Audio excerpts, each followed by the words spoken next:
intinya gini deh, anak saya mati, yang beli kopi dia kan gitu. Sekali lagi saya ingetin dia berbohong sama saya.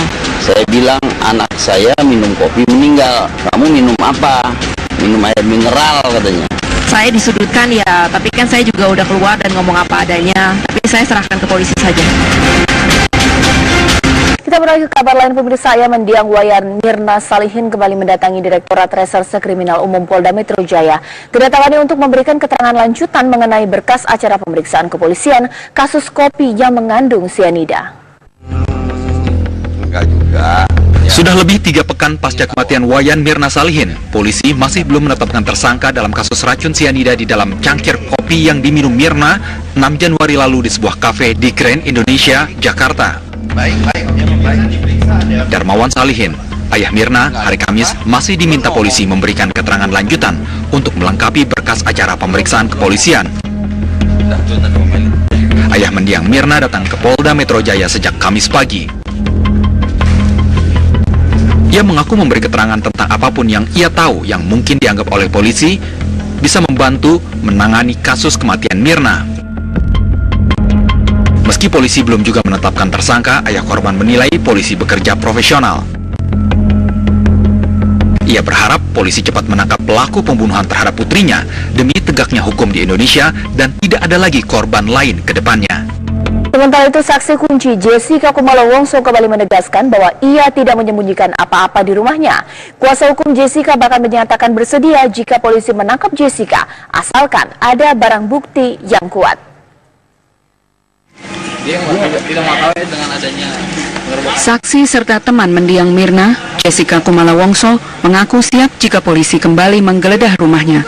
Terakhir kali polisi mendatangi rumah Jessica adalah untuk menjemput dan memeriksa pembantu rumah tangganya berkaitan dengan pembuangan celana milik Jessica. Betul, saya menyuruh dia membuang celana. Emang karena celananya sobek dan tidak bisa dibetulkan lagi, dia jahit lagi. Itu celana yang saat dipakai di waktu kejadian atau gimana? Iya, betul. Kenapa bisa sobek?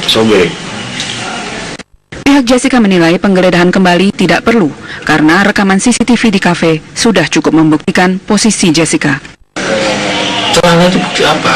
Bukti membawa cyanida kah?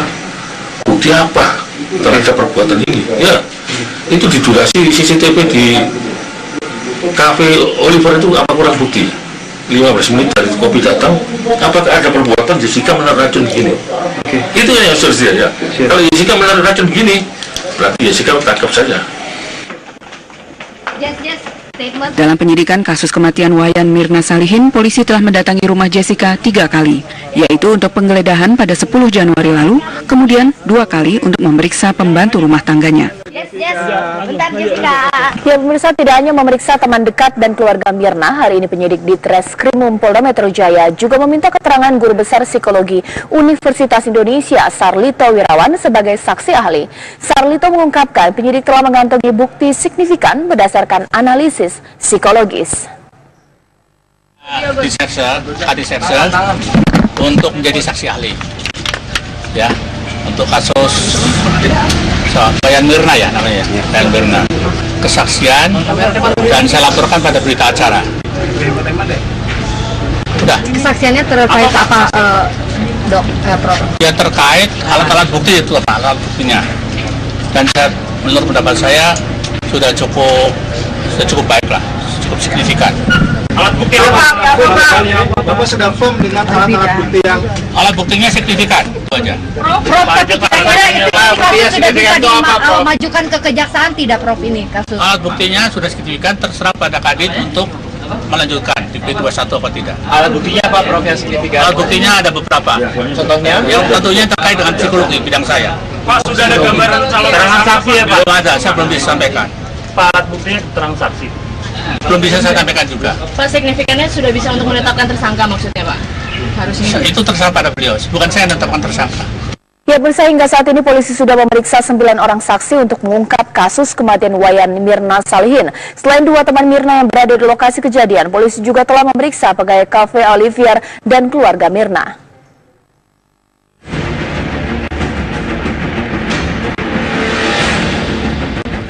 Sejumlah saksi telah diperiksa oleh pihak kepolisian untuk mengungkap kasus kematian Wayan Mirna Salihin yang tewas akibat meminum kopi yang mengandung racun sianida.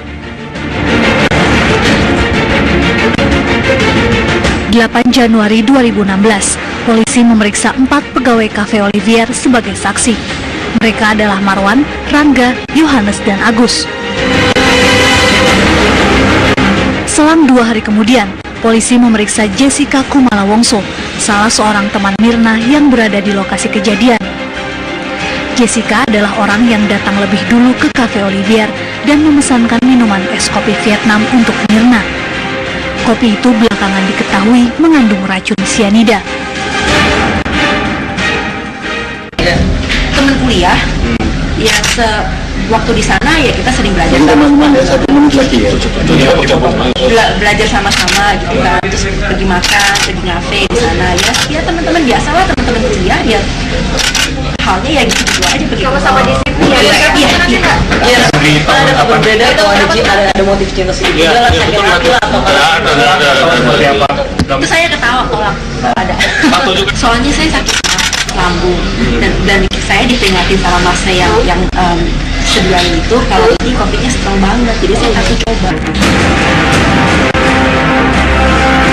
Dalam kasus ini, penyidik Polda Metro Jaya telah memeriksa Jessica sebanyak 4 kali, termasuk pemeriksaan kejiwaan yang melibatkan 3 psikiater.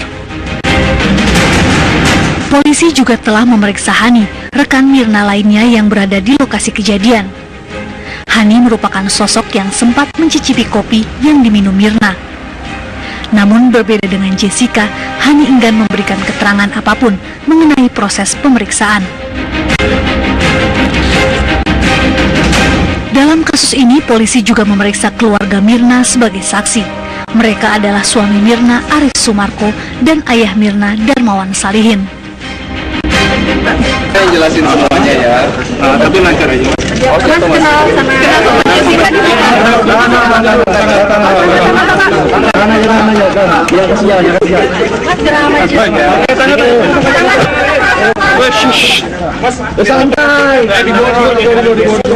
Ya Mirna baru datang belakangan 1 jam kemudian lah kurang lebih gitu.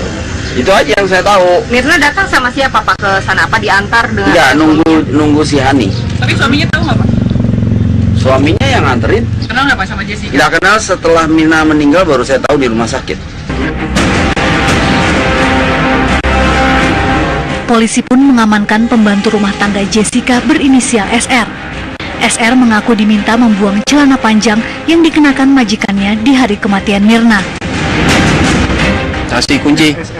Semalam orang tuanya datang, orang tua yang bersangkutan datang ke kami minta dipulang menjemput, tapi kan kalau jauh kita tempatkan di rumah khusus dengan orang tuanya mengetahui dengan harapan nanti ketika dibutuhkan pada saat sidang dia tidak sulit dicari karena kan rumahnya nggak jauh namanya juga.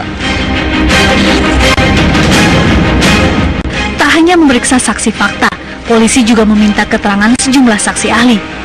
Mereka diantaranya adalah ahli forensik, ahli teknologi informasi, ahli hukum pidana, dan psikiater untuk mengungkap misteri kematian Mirna.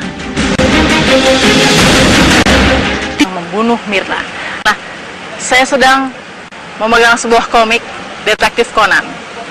Detektif Conan terkenal sebagai tokoh yang menjadi penguak misteri kejahatan. Misteri kejahatan yang selalu secara detail atau secara rinci dijelaskan di dalam buku ini. Nah, kita akan lihat apakah yang menarik dalam buku Detektif Conan ini. Ayah Wayan Mirna Salihin, Darmawan Salihin, pagi tadi mendatangi Direktorat Reserse Kriminal Umum Polda Metro Jaya. Kehadiran Darmawan atas permintaan Polda Metro Jaya yang memeriksa dirinya sebagai saksi kasus kematian anaknya. Selain diperiksa sebagai saksi, Darmawan yang datang seorang diri juga ingin meminta keterangan lebih lanjut atas kasus kematian putrinya. Darmawan berharap ada perkembangan signifikan dari penyidikan Polda Metro Jaya atas kematian Wayan Mirna beberapa waktu yang lalu. Intinya gini, saya minta agar kasus ini benar-benar dibongkar. Kalau tidak, ya sangat berbahaya kan. Orang udah ngeracun, nggak ada hukumnya gitu. Saya sih hanya berdoa ya insya Allah. Allah itu kan maha besar, tapi pasti akan diberi jalan olehnya, ya kan? Itu aja. Pak, polisi memberikan kepastian nggak Pak? Ya mana ada yang pasti, nanti kan polisi yang menentukan, bukan saya. Pak Darmawan, Pak Krisna dong. jika melihat penyidikan saat ini, Bapak puas nggak? Saya rasa polisi telah bekerja sangat profesional ya. Dia juga diem. Ya, banyak di luaran saya lihat yang saksi-saksi bicara banyak, ya biarin aja. Nanti kan yang dibuktikannya kan pada pengadilan kan ya. Kita sebagai yang korban ada hak, polisi ada kewajiban sebagai abdi negara untuk mengusut ini, itu aja. Tanggapan Bapak terkait Jessica yang ke Komnas HAM gimana? Ya biar aja dia mau kemana kek, kemana nggak apa-apa. Pas jauh ini Bapak punya kecurigaan nggak Pak terhadap tersangka Pak? Atau Ya, siapa Pak? Nama Pak? Ya intinya gini deh, anak saya mati, yang beli kopi dia kan gitu. Dia siapa nih Pak? Tahu Pak? Ya tahu sendirilah, semua juga tahu. Kalau enggak kan nggak mungkin terjadi itu. Ya nggak tahu, itu ada yang ngomong, Jessica, saya nggak ngomong. Pak Jessica pernah bilang kenal dekat dengan keluarga Mirna. Bohong, saya baru lihat dia di rumah sakit waktu Mirna udah nggak ada. Jadi dulu pas kuliah, teman kuliah Mirna nggak kenal. Dan sekali lagi saya ingetin dia berbohong sama saya. Saya bilang anak saya minum kopi meninggal. Kamu minum apa?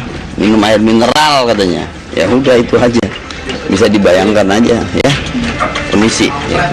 Sebelumnya Rabu sore pihak kepolisian juga meminta keterangan tambahan Arif Sumarko, suami Mirna. Pemeriksaan tersebut untuk kepentingan penyidikan. Tim TV One mengabarkan.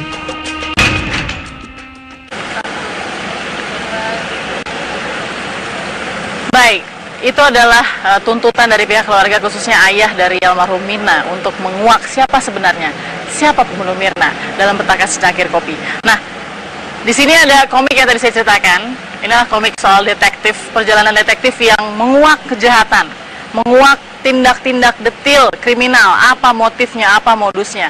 Dan di sini juga diceritakan bahwa tidak mudah ternyata untuk menguak sebuah motif, sebuah modus sampai kepada pelaku, gitu ya.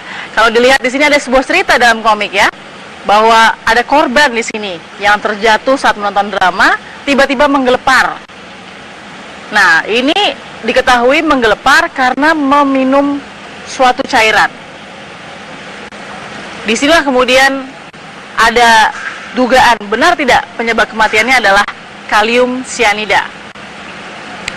Kita tahu bahwa sianida ini juga menjadi pertanyaan buat banyak pihak dalam kasus pembunuhan Mirna. Mirip cerita di komik kasus dari pembunuhan Mirna, bahkan Shinichi Kudo atau Detektif Conan, mungkin Anda juga sudah cukup familiar dengan cerita ini, sempat mengatakan, sebab kau memasukkan es berisi racun pada kedua gelas. Ini yang juga sempat dibahas beberapa hari ini, sejak hari kematian Mirna dan juga sampai ke proses prarekonstruksi, sampai juga ke pembuktian bagaimana cara membuat kopi yang sudah ada sianidanya. Ini bukan untuk pembenaran, apakah benar ada alibi yang bisa saja sama dengan komik Detektif Conan yang identik dengan kasus Mirna, tapi paling tidak selama pembunuh Mirna atau siapapun yang menaruh racun dalam kopi Mirna belum terkuak, maka menjadi pertanyaan, lalu siapa yang membunuh Mirna? Ini masih bisa jadi kemungkinan ada, bukan menjadi pembenaran, hanya menjadi kemungkinan ada. Baik, kita akan berbincang dengan beberapa narasumber yang sudah ada di sini. Sudah ada Pak Ferdinand Andilulo, selamat malam, sebagai pengamat hukum pidana. Selamat malam, Pak Ferdinand. Selamat malam. Ada juga Pak Yogo Trihendarto sebagai kriminolog. Selamat malam, Pak Yogo. Malam. Baik, tadi saya mulai dengan komik ya, karena ternyata kasus petakan secangkir kopi ini tidak mudah, walaupun TKP-nya di situ. Pak Ferdinand melihat perjalanan yang ada dengan tadi yang saya ceritakan di komik, meskipun ini bukan pembenaran, ya, tapi mirip sekali. Ada cerita sianida juga di dalam sini. Apa yang Anda bisa katakan? Sampai saat ini dengan informasi yang ada yang beredar dan bisa diakses oleh publik, itu belum bisa dikatakan bahwa ada hubungannya antara komik dengan kejadian itu. Tetapi bisa saja terjadi kemudian ada seseorang yang terinspirasi untuk melakukan kejahatan seperti yang ada yang terjadi di komik, atau dalam istilah di kejahatan sering dikatakan copycat. Copycat itu melakukan? Bagaimana? Copycat itu artinya? Copycat itu artinya adalah seorang melakukan kejahatan terinspirasi dari kejahatan yang telah dilakukan oleh orang lain. Oke, baik itu cerita fiksi atau bukan, itu bisa saja jadi inspirasi. Bisa saja jadi inspirasi. Banyak juga kejahatan yang diambil dari komik, bukan hanya dari komik Jepang tadi seperti Detektif Conan ya. Betul. Itu ada juga dari komik-komik yang lain. Jadi itu bisa menjadi inspirasi. Tapi sangat detail sekali loh di dalam komik ini dijelaskan reaksi zat racunnya kalaupun es dibuang seperti apa, lalu kemudian ada perubahan kalau zat itu terkena pada logam baju misalnya akan terjadi perubahan warna. Ini benar-benar scientific ininya ya kalau dibilang ceritanya. Karena ketika orang membuat komik, mereka juga melakukan riset. Yang namanya riset. Jadi bisa saja itu mendekati, karena itu untuk menunjukkan kepada pembacanya suatu hal yang real. Jadi pembaca mendapat pengalaman real ketika membaca itu. Oke. Nah, Mas Yogo punya perspektif berbeda melihat ada kemungkinan copycat yang dilakukan oleh pelaku. Ya, seorang pelaku pembunuhan dengan cara meracun banyak variabel yang mempengaruhinya. Ya. Dampak media satu bagian dari variabel yang bisa dibilang banyak sekali untuk mempengaruhi seorang mengambil keputusan dengan cara meracun ini. Biasanya digunakan oleh pelakunya adalah perempuan. Ini dari hasil penelitian yang saya lakukan. Jadi kalau perempuan itu kalau untuk melakukan tindakan pembunuhan pada orang lain dengan cara menggunakan racun. Kenapa? Demikian? Ya. Alasannya adalah secara logis ketika melawan misalkan dengan calon korbannya, dia bisa menjadi korban resikonya. Ketika dia ingin menjadi pelaku, ketika berlawanan fisik dengan misalkan dengan pria atau dengan perempuan lainnya, maka resikonya dia akan terbunuh juga. Maka cara meracun adalah cara yang paling aman untuk melemahkan, ya, tidak membuat sadar dari korbannya sehingga lebih mudah untuk membuat perlakuan dengan mencapai tujuannya, itu tindakan pembunuhan tadi. Jadi ini bagi tahap awal saja kalau untuk melemahkan, lalu kemudian ada tindakan selanjutnya. Pengalaman saya misalkan saya wawancara untuk pelaku pembunuh perempuan, pelaku pembunuhan adalah dengan cara memberikan racun kemudian pada pasangannya, kemudian diikat di bawah pohon lalu kemudian dibakar. Jadi memang ada satu tahapan yang dipilih oleh karakteristiknya, polanya adalah perempuan menggunakan cara racun sebagai satu cara yang utama menilai persentasenya. Oke, jadi kalau dari penelitian Anda nih terdapat beberapa kasus. Ada berapa kasus dari penelitian? Ya, kasusnya ada. Saya meliti pembunuhan dilakukan oleh perempuan, pembunuhan dilakukan oleh laki-laki, lalu pembunuhan dilakukan oleh anak-anak. Sekarang kita bahas tentang pelaku pembunuhan yang diduga dilakukan oleh perempuan. Lebih banyak menggunakan media racun. Jadi tidak menggunakan tangan kosong atau menggunakan senjata. Jadi ada kemungkinan dalam jumlah persentase besar dalam penelitian Anda bahwa profiling dalam kasus ini bisa saja perempuan. Betul sekali. Itu ya, di luar atau di dalam seperti TKP. itu modelnya, karena kalau melakukan dengan perlawanan maka resikonya akan sangat besar. Yang awalnya ingin menjadi pelaku bisa menjadi korban. Dalam hal ini adalah siapa yang menang dia akan memiliki resiko yang tinggi untuk terbunuh. Itu saja prosesnya. Makanya pilih meracun sebagai satu alternatif. Tapi pertanyaan saya dalam meracuni, kalau memang Anda tadi profilingnya presentasi lebih besar dalam penelitian adalah perempuan, mungkin tidak ada otak pelaku. Nah, kalau bahas tentang otak pelaku, maka lihat dulu alasan motivasi dari pelakunya. Oke, dalam kasus Mirna misalnya yang Anda kita lihat ya. dulu alasannya apakah motivasinya ekspresif. Kalau ekspresif itu artinya pelaku dan korban saling berinteraksi langsung, punya alasan yang kuat untuk melakukan tindakan pembunuhan tadi. Oke. Saya sakit hati kepada Anda, maka saya akan membunuh Anda. Itu namanya alasan yang bersifat ekspresif motivasinya. Oke. Kalau instrumental, itu ada alasan yang tidak berkaitan dengan calon korbannya. Misalkan, saya tidak punya niat untuk membunuh X, tapi X menyerang saya terlebih dahulu, maka saya melakukan pembelaan, maka namanya pembunuhan instrumental. Perlindungan diri. Satu lagi, misalkan saya butuh uang, saya punya orang lain misalkan menyuruh saya, tolong bunuh si X, maka saya akan membunuh si X. Saya sebenarnya tidak ada maksud tujuan apapun kepada korban tadi, tapi kan saya butuh uang. Itu namanya alasan atau motivasi instrumental. Jadi harus dibedakan. Baik Pak Ferry, nanti kita lihat lagi lebih jauh ya, karena kan ini sudah dari tanggal kematian itu kan tanggal 6 Januari ya. Jadi ternyata sih sekarang sudah tanggal 28 Januari. 28. Cukup panjang jenjangnya. Nanti kita akan ke sana bagaimana kira-kira proses kerangka-kerangka yang sudah dilakukan pihak kepolisian. Bukan maksudnya untuk mengkritik dan apa, tapi paling tidak untuk melihat bagaimana cara menempanya perlahan. Sesaat lagi Pak Ferdinand ya, tetap bersama kami. Saksi serta teman mendiang Mirna, Jessica Kumala Wongso, mengaku siap jika polisi kembali menggeledah rumahnya. Terakhir kali polisi mendatangi rumah Jessica adalah untuk menjemput dan memeriksa pembantu rumah tangganya berkaitan dengan pembuangan celana milik Jessica. Betul, saya menyuruh dia membuang celana. Emang karena celananya sobek dan tidak bisa dibetulkan lagi, dijahit lagi. Itu celana yang saat dipakai di waktu kejadian atau gimana? Iya betul. Kenapa bisa sobek? Pihak Jessica menilai penggeledahan kembali tidak perlu karena rekaman CCTV di kafe sudah cukup membuktikan posisi Jessica. Celana itu bukti apa? Bukti membawa cyanida kah? Bukti apa terhadap perbuatan ini? Ya, itu di durasi CCTV di kafe Oliver itu apa kurang 15 menit dari kopi datang. Apakah ada perbuatan Jessica menaruh racun begini? Itu yang harus dilihat ya. Kalau Jessica menaruh racun begini, berarti Jessica tangkap saja.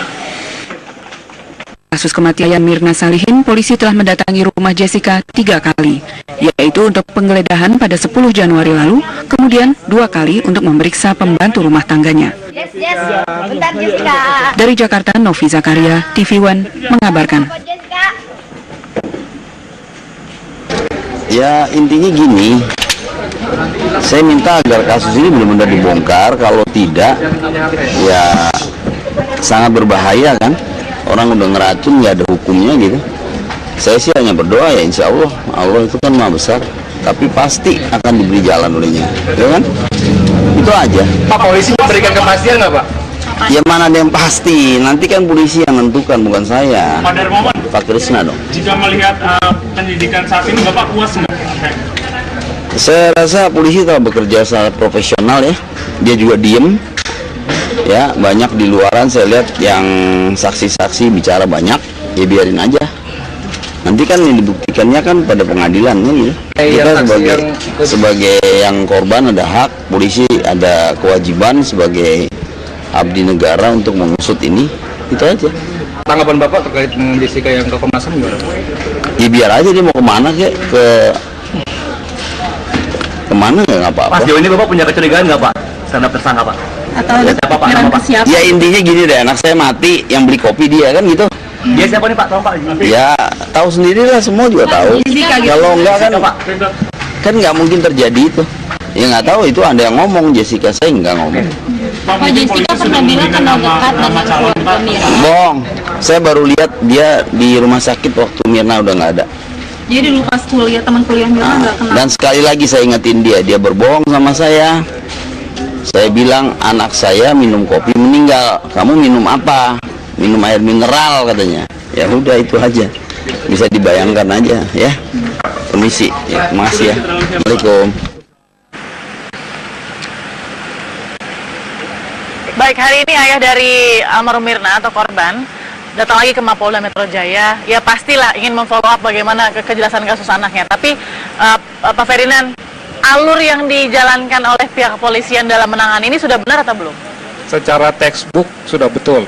Karena kalau kita bisa melihat dimulai dari pengumpulan informasi atau yang juga lazim dikenal masyarakat umum sebagai olah TKP, kemudian juga ada permintaan keterangan atau interogasi, kemudian juga sudah ada yang namanya instrumentaria. Itu artinya adalah meminta bantuan ahli-ahli atau melakukan suatu penyelidikan berdasarkan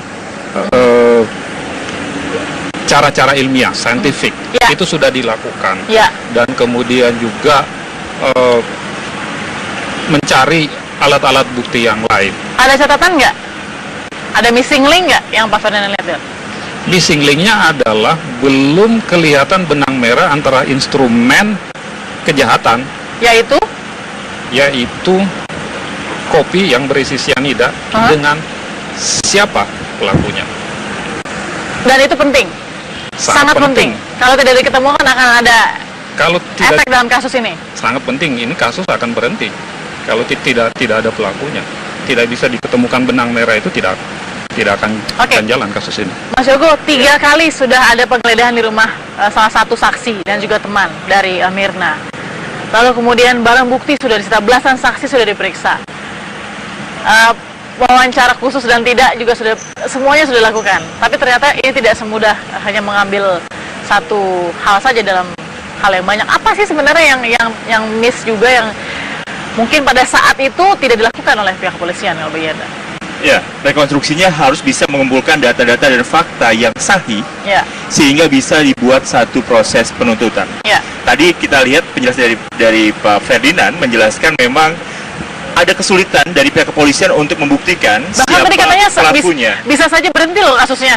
Ini menurut Pak Ferdinand. Ya, karena tidak ada fakta yang dianggap kuat misalkan untuk menjelaskan siapa pelaku dari tempat kejadian tadi, karena tadi tempat kejadiannya ada banyak orang, maka bisa diduga ada kemungkinan yang akan tercipta, apakah dari 2 teman dari korban atau dari pelayan atau orang lain bahkan yang bisa masuk ke dalam lokasi tempat kejadian perkara tadi. CCTV instrumen penting petunjuk atau instrumen yang bisa menggantikan bukti tadi?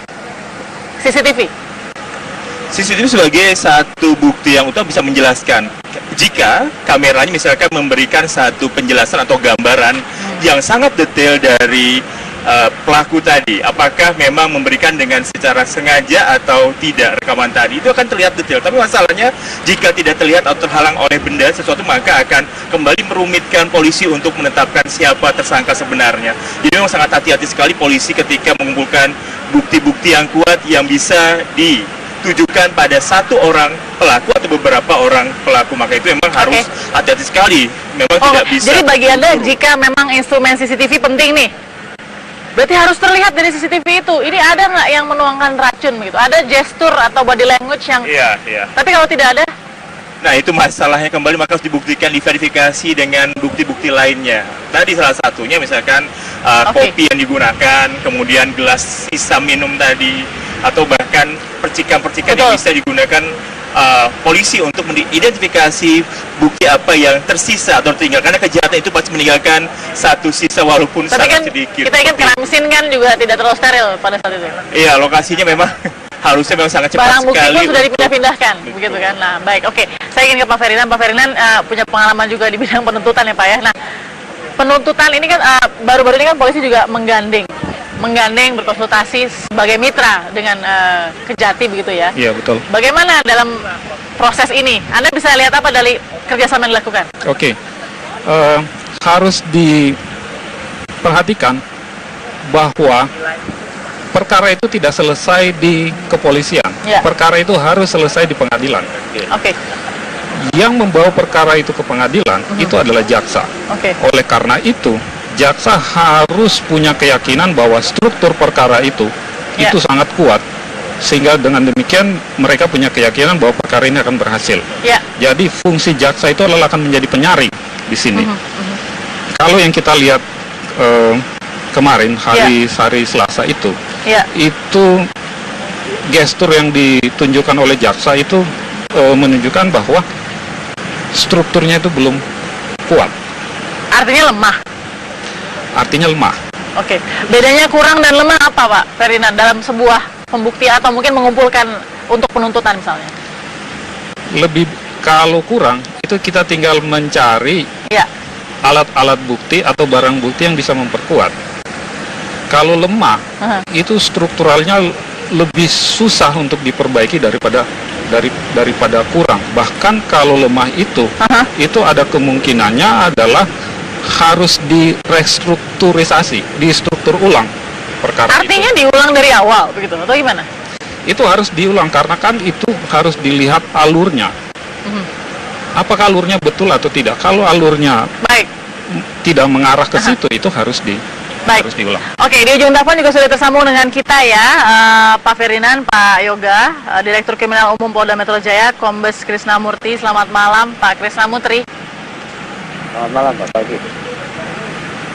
Pak, mudah-mudahan polisian makin semangat untuk menguak kasus ini karena sudah menjadi perhatian publik. Anda juga sudah sangat menyadari ekspektasinya jadi sangat-sangat tinggi. Begitu pertanyaan terus mengalir ke pihak kepolisian. Sejauh ini pasca pasca bersama dengan Kejati DKI, Pak Krisna, ada tidak titik terang paling tidak yang membuat polisi sudah semakin yakin, atau masih dengan bersabar, tidak bisa buru-buru, tidak bisa dalam waktu dekat?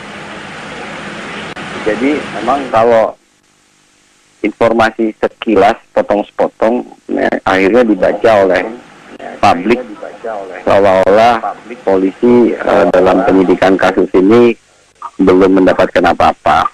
Tapi dari hasil kami melakukan koordinasi awal dengan JPU, mereka mantap bahwa telah terjadi peristiwa pidana, dan seperti tadi disampaikan ada salah satu pengamat antara lemah dan kurang itu tadi dibedakan.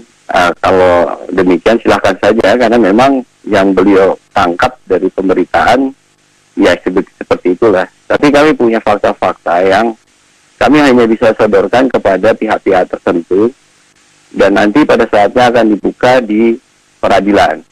Nah, jadi dari proses konsultasi yang kami lakukan dengan JPU dan hal Kejati, Aspidum dan jajarannya, mereka meminta kami untuk memenuhi alat bukti agar bukti-bukti yang kami miliki itu menjadi punya kesesuaian. Dan kami paham betul, makanya kami melakukan konsultasi awal. Nah, tadi kami sudah lengkapi pada hari ini, kami lakukan gelar ulang, bahkan di depan Bapak Kapolda Metro Jaya sudah dilakukan. Pak Kapolda juga dari paparan kami sudah paham kasusnya, beliau mengawal dan memberikan arahan langsung, dan beliau juga sudah menyiapkan beberapa petunjuk, dan kami lakukan. Malam ini masih dilakukan pemeriksaan lanjutan terhadap beberapa pegawai kafe, mungkin sekitar 7 orang. Dan dari sana, malam ini juga akan kami lakukan analisa, dan kami sudah berkomunikasi dengan Aspidum, menunda waktu untuk koordinasi kedua terkait dengan apa yang beliau minta. Dan insya Allah dari sana, dari hasil konsultasi itu, dengan apabila JPU mantap, maka kami akan gas untuk penanganan kasus ini. Karena betul bahwa nantinya kasus atau penanganan perkara yang kami tangani, berkas perkara ini akan dihidangkan di pengadilan oleh jaksa penuntut umum. Buat apa kami terburu-buru ya menetapkan tersangka, sementara jaksa penuntut umum yang nanti akan fight dengan pihak-pihak yang berperkara di peradilan tidak yakin. Dan itu adalah proses yang biasa dilakukan. Dan problemnya adalah publik tidak mempunyai fakta-fakta yang kami miliki, dan kami tidak bisa membeberkan ini. Misalnya begini, ada salah satu penasihat hukum yang mengatakan dia begini, dia begitu, dan seterusnya. Tapi kan dia tidak melihat, dia hanya katanya si orang itu, ya kan? Dan tidak fakta-fakta itu kami rekonstruksi secara runut, gamblang, dan kami tidak bisa satu barang bukti kata-kata atau petunjuk tidak kami kaitkan dengan alat bukti lain, misalnya keterangan ahli atau dengan dokumen, dan itu membutuhkan proses. Tapi kalau nanti satu barang bukti atau petunjuk itu terkait dengan satu dokumen, dengan berita acara saksi ahli, dengan keterangan ahli, maka dia menjadi bernilai. Itu pun tidak serta-merta bisa menjadi alat bukti tanpa ada kesesuaian dengan petunjuk-petunjuk lain. Nah, ini yang sedang dirangkai oleh kami, terus-menerus maraton, karena kami ternyata menyadari ini atensi publik begitu tinggi. Kami berpengalaman menangani kasus-kasus yang rumit, dan insya Allah kami akan berusaha seprofesional mungkin. Tidak ada upaya penzaliman, apalagi terpengaruh oleh opini publik. Insya Allah tidak. Kami akan beberkan semua fakta-fakta itu apa adanya. Baik, Pak Krisna, berarti dari penjelasan Anda barusan kita bisa memegang optimisme bahwa tidak mungkin kasus ini berhenti. Kepolisian pasti menemukan siapa pelakunya dengan cara dan bukti-bukti yang sangat faktual, begitu ya Pak ya. Terima kasih Pak Krisna Murty sudah memberikan waktunya di Apa Kabar Indonesia Malam. Kita akan kawal terus nanti bagaimana rilis dari atau mungkin perjalanan sampai ke penuntutan nanti ya. Terima kasih Pak, selamat malam. Kita akan sambung lagi nanti Mas Yoko dan juga Pak Ferdinand. Ada beberapa juga yang menjadi keberatan dari saksi-saksi yang sudah diperiksa, misalnya dalam cara pemeriksaan dan lain-lain. Kita akan bicara soal itu. Ya, Ya intinya gini deh, anak saya mati, yang beli kopi dia kan gitu. Sekali lagi saya ingetin dia berbohong sama saya. Saya bilang anak saya minum kopi meninggal. Kamu minum apa? Minum air mineral katanya. Saya disudutkan ya, tapi kan saya juga udah keluar dan ngomong apa adanya. Tapi saya serahkan ke polisi saja. Diserse untuk menjadi saksi ahli, ya, untuk kasus Wayan Mirna ya namanya, Wayan Mirna, kesaksian dan saya laporkan pada berita acara. Udah. Kesaksiannya terkait apa, Dok?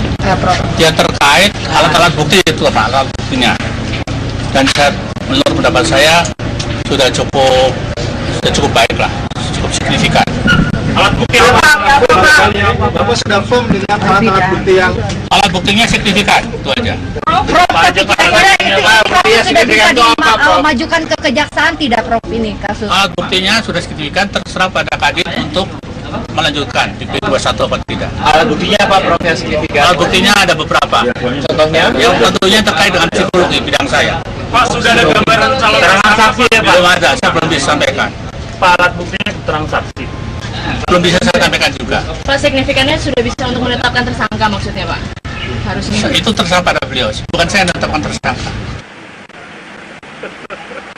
Baik, Bapak-Bapak, Pak Krisnamurti yakin ini bahkan selesai, akan cepat ditangkap, lalu kemudian saksi ahli mengatakan buktinya signifikan. Anda setuju nggak dengan kita harapkan begitu, biar ini tidak berlarut-larut dan ini tidak menjadi sirkus di media, ini tidak menjadi penghakiman di media sosial.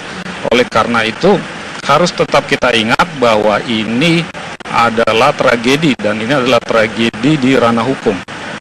Oleh karena itu masyarakat dengan informasi yang ada yang diberikan tadi dari pihak kepolisian, kita harapkan ada bukti yang kuat sehingga dengan demikian bisa membantu jaksa ketika akan berperang nanti di persidangan. Oke, Mas Yogo, Diskrimum sudah bilang ini pasti kita sudah punya bukti yang pas, saksi ahli bilang signifikan bukti yang sudah ada di polisi. Iya, memang bukti-bukti yang dikumpulkan oleh polisi tidak bisa diketahui oleh publik secara umum atau keseluruhan. Itu kemudian membuat tanda tanya, rasa ingin tahu dari pemirsa publik untuk melihat apa sih yang bisa menguatkan pihak kepolisian untuk menetapkan satu tersangka. Tapi memang kita harus menunggu kinerja polisi. Polisi bekerja secara profesional untuk membuktikan siapa sebenarnya pelaku dari kasus Mirna ini. Memang masih butuh proses yang saya rasa cukup panjang juga, masih menunggu bisa mengidentifikasikan alur kronologis saksi ahli, bukti dan seterusnya untuk menguatkan satu dugaan atau asumsi berdasarkan barang bukti secara sahih dan valid tadi. Oke, Anda sebagai kriminolog, Mas Yogo melihat saksi-saksi yang sudah diperiksa, teman-teman bahkan sampai suami, ayah dan lain-lain diperiksa. Ada tidak terlihat paling tidak, oh ini ada. Ini kita bisa lihat kemana alurnya melangkah, siapa yang melakukan. Ya, kalau kriminologi itu melihat bagaimana proses interaksi sosial antara korban dengan orang-orang di sekitar korban sebelumnya. Apakah ada konflik yang dimunculkan, apakah ada proses yang tidak baik antar lingkungan di mana korban tinggal, itu akan teridentifikasikan. Tapi kalau di crime scene nggak bisa seperti itu. Crime scene nggak bisa, itu harus melakukan wawancara atau melakukan penyelidikan, wawancara terstruktur oleh pihak yang berwajib kepada orang-orang yang terlibat tadi melakukan satu bukti. Baik, semua saksi, semua bukti-bukti juga sudah disita yang kita lihat seperti ini ya. Prarekon dilakukan tidak tanpa kesulitan, semua hadir, saksi yang ada, bahkan beberapa di antaranya juga berani memberikan hak jawab, ya, dengan sangat lancar begitu ya. Nah, kita akan lihat nanti bagi Pak Ferdinand dan juga Mas Yogo. Di bagian akhir ini saya ingin dengar Pak Ferdinand ya. Pak, kita berdoa ini jalannya mulus, tapi kalau tidak, poin-poin apa yang bisa melemahkan dalam penuntutan nanti? Yang paling ditakuti oleh jaksa ketika ada di dalam persidangan itu adalah itu tidak bisa membuktikan benang merah, kaitan, relevansi antara instrumen kejahatan dengan si terdakwa. Itu yang paling ditakutkan. Ada lagi? Satu. Yang kedua adalah kalau ternyata kemudian fakta persidangan itu berbeda dengan alat bukti yang diterima dari penyidik. Sementara hukum acara kita menyatakan bahwa alat bukti yang diakui, alat bukti yang sah itu adalah fakta persidangan. Ya, oke.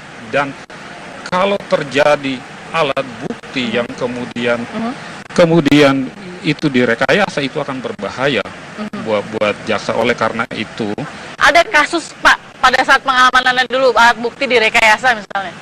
ada kasus, tapi saya tidak mengatakan kasus ini akan terkait dengan dan menjadi pembenaran, bukan berarti iya, begitu tidak ya? berarti saya mengatakan begitu. Saya hanya menyampaikan satu kasus yang kemudian menjadi masalah besar dengan itu saya. Ya? Ketika itu saya sedang menjadi jaksa di Serang, itu melakukan persidangan terhadap pencurian kotak amal di masjid. Ternyata itu kasus pencurian itu adalah direkayasa. Jadi kotak amal itu tidak pernah tersentuh oleh si terdakwa, tidak pernah tersentuh. Dan kemudian juga saksi-saksi itu menyatakan bahwa mereka tidak melihat langsung seperti itu.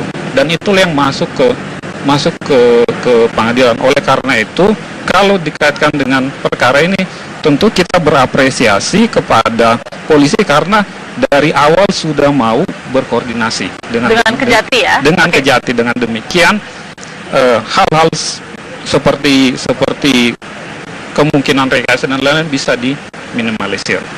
Gitu. Tidak ada harusnya Pak, tidak ada rekayasa. Mudah-mudahan tidak ada rekayasa begitu ya. Kita berharap bukan hanya diminimalisir, tapi tidak ada rekayasa. Semua karena bukti. Baik, iya. Mas Yogo, terakhir harapan Anda ketika ini sudah berjalan mungkin mau masuk 1 bulan ya, mau masuk mungkin 1 bulan sebentar lagi. Ini nggak bisa dihitung waktu, prosesnya sulit. Apa yang menjadi harapan Anda di situ? Harapan saya sebenarnya ada satu benang merah yang bisa dirangkai oleh polisi untuk menjelaskan, misalkan untuk menetapkan suatu pelaku itu dilihat dari semua aspek. Betul. Jadi memang harus direkondisikan, dibuat satu kronologis yang bisa mencari jawaban siapa pelaku dari kasus Mirna ini. Baik. Pihak kepolisian. Jadi memang harus dibuat saksi ahli berdasarkan hasil wawancara, hasil penyelidikan oleh pihak kepolisian untuk merangkai satu proses kejahatan menjadi lebih terang. Sangat menarik dalam kajian kriminologis. Baik, kita tunggu mudah-mudahan saja khususnya keluarga Mirna ya bisa terus dan bisa cepat dengan baik dan dengan sesuai fakta sebab kematian dan siapa pelaku pembunuh dari anak mereka. Terima